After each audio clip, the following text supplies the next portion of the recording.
Hello guys, Shut here, and today guys I'll be reviewing the masterpiece that is All In, guys, from Amphibia. Okay, I just gotta say, love this episode. That's all you guys need to know. I love this episode so much.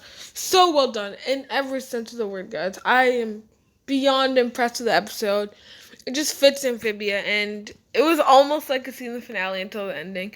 Either way, if you've read the title, guys, you see what's going on. I won't waste any more time. Let's get into it. Start with SASHA and Marcy breaking the rules and loudly playing over the speakers K-pop music while having the dance party, which first was speculated by people that would be Marcy, what Marcy sees inside the core, but no, it's a flashback.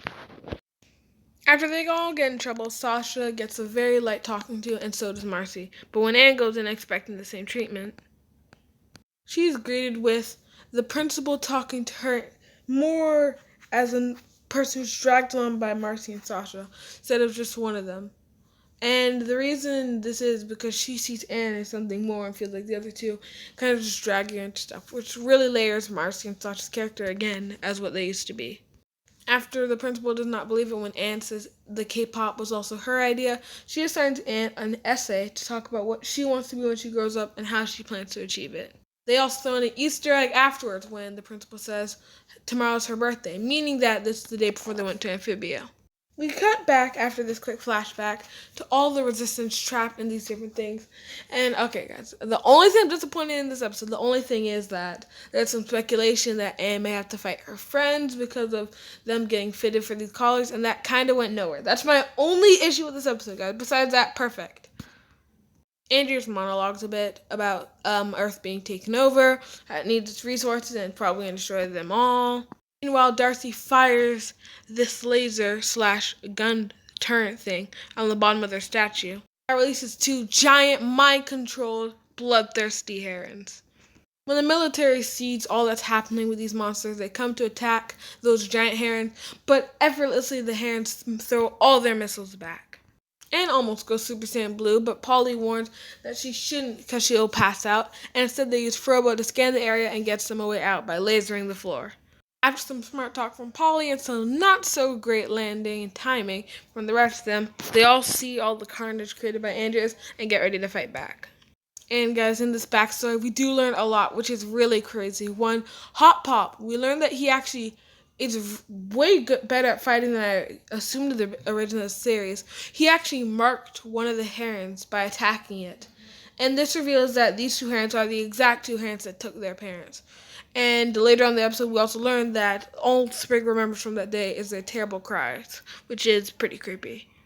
As they all land down with Jack Sparrow and the moth Domino 2, Anne's parents come so happy, and they see Sasha again, and Mr. X is revealed to be on their side. And then, little montage of guys, they go back to St. James Middle School to hide out. Polly makes a bunch of different upgrades to Frobo. Grime tries some of the food of Anne's parents and learns their spiciness. And Anne and Sasha reflect. But then we finally get to see the girl of the hour, Marcy Wu, who's trapped in the core with infinite puzzles. Almost infinite, until she's brought out of the core by Andrias' father. Aldrich basically gives her false promises, showing her a world, saying her fantasy world and all her dreams can come true. And even making Sasha and Anne, quote unquote, in there as well to adventure with Marcy. When she feels like she's forgetting something, Aldrich shows her her map and tells her that's what she's been missing. Frobo gets this super sick, anime-inspired, upgrade. Also, on one of his hands is a shooting star. Is that a reference to Mabel?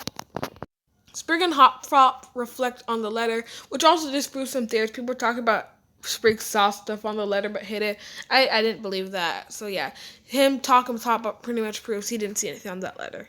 And then the two have a talk about if things will change after Anne and Sasha and Marcy finish up all this business. They make their plans and the battle really begins. While the core is being a psychopath, keyboard warrioring everything to death, we get a flashback. All the way back to when Marcy, when injured, first met the king. And it's just so heartwarming, guys. And you get to see stuff. When the core, we learned the core's been with him the whole time. And it's so interesting because after Marcy left, the core wanted him to actually kill her in the very beginning. And he again narrowly avoided it. Showing, as this happens recurring in this episode, he does care for Marcy. And then the others hold their own against the robots and soldiers, while Hop Pop gets some action. But both Polly and Hop Pop are stopped when they see the giant heron shriek. Luckily, they are saved by Frobo right before they're able to be eaten. While inside the core, Marcy is being tricked into this fantasy adventure with Anne and Sasha. After a big fight with the herons, the planters end up taming them by doing a planter family dance. And I just think that a reference like this, it's what makes the show genius.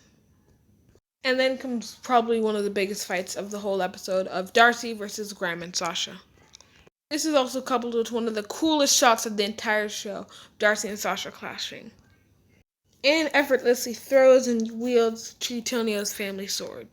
Andrias suits up in his new armor to attack Anne because of Darcy's orders, and agrees to make a bet after showing off his power, saying that if Anne can defeat him, no funny business, he and the rest of their army will leave. Otherwise, Earth will be destroyed. Anne takes the deal, and in the beginning of the fight, is easily bested and countered by Andrias. This is also as Andrias does know that she can only be in her blue form for a certain amount of time. Meanwhile, Darcy is tearing up Sasha and Grime with an epic fight scene. When Sasha is knocked to the ground, Darcy tries to strike her final blow against her, until one of the darkest scenes of the entire show, Grime's arm is sliced clean off of his body. This, of course, sends Sasha into a fit of almost sadness and rage at the same time, and this really makes Darcy feel more threatening as a villain. And with this, their duel continues with Sasha much more angry and much more ready to win the fight. Anne tries to talk to Andrias throughout the fight, saying about how sad it is that he's been alone all this time and what he's had to go through. But simply, Andrias does not want to talk. After supporting Anne and allowing her to continue the fight, Sprig reveals the paper he has, and when Mr. X looks at it, his spy glasses allow him to see secret messages in the paper. With Anne being knocked out and out of calamity power, it's up to Sprig to give the message to Andrias. Using the spy glasses, he reads the message, basically revealing how Leaf helped start the town with the planters, how she lived out after delivering the box, and she realized she couldn't come back to the kingdom, but she is sorry and hoped their friendship could have continued, how it was for the greater good, and nearly all of that. How she met someone, and how she never stopped remembering him. This makes Andrew start to question everything. He realizes Leaf didn't forget him, and he starts breaking down. Darcy has Sasha right where she wants her at the same time, though. Right before she could finish her, she's gone over to see Andrias, who's crumbling instead of fighting, and because of this, Darcy uses some mind control technique to control Andrias and force him to continue to fight. But Sasha takes his time after Grime kicks over her sword to slash off whatever the hoses connecting Darcy are. This causes the core to go crazy, but honestly, I love the core and Darcy's development throughout this episode, just so threatening. Marcy's knocked down to the ground as the core helmet turns off. We learn Andrias is then half mechanical, which has helped him stay alive for the last 1,000 years. Tells him to go save Marcy, and as Marcy finally wakes up, they all forgive her. And everything's basically happily ever after. Celebrating, they're all able to go back to Amphibia. After letting everyone know they want, Sprig and have a talk about how nothing's going to change. And it's not going to be like Aunt Sasha and Marcy, how their friendship almost got destroyed after a slight change. Right before it could all end, guys, the moon is coming closer, hurtling towards Amphibia. And that's how you end an hour-long special, guys. Amazing.